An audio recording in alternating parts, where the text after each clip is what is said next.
Good morning. It's May 27th. It's Thursday morning. Where did May go after all, anyway? Today, our lesson is the next phrase of the Lord's Prayer, hallowed be thy name. Now, I'm sure you've heard the old pulpit joke that the little boy comes home from Sunday school and says, Mommy, today we learned God's name. And Mommy says, oh, good. What is God's name? And the little kid says, Harold. And the mother is confused and says, Harold? Where did you get God's name is Harold? And the kid says, from the prayer, Our Father who art in heaven, hallowed be thy name. Wah, wah. Hallowed. Hallowed is from an older English word that means to make holy.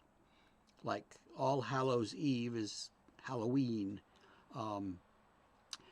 So it's a day that we make holy. It's to make God's name holy.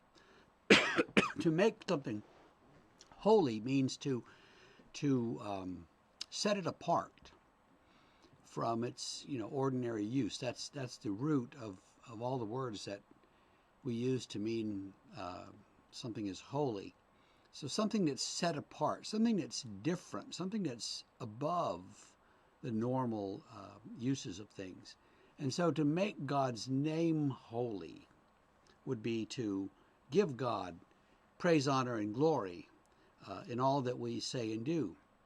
And so our Father who art in heaven, our transcendent Lord, hallowed is your name. You are holy, you are above us, you are worthy of praise and glory, you are righteous, and all those kinds of things, which is all of packed into that little phrase of hallowed be thy name.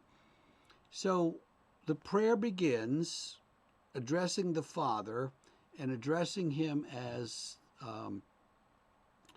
our Lord and King, who is above all things and who is worthy of praise. All of that is packed into a very few words. And so we give God praise and adoration and glory and love. We do all of that, but just, before we really get to the meat of the sentence, if you will. And so we'll talk more tomorrow about some of the other things that we say, thy kingdom come, thy will be done. But in this first part of the prayer, we're addressing God and his goodness and his glory, and all of that comes first, and our own needs and wants and desires and stuff follow after. And that's the way that it should be.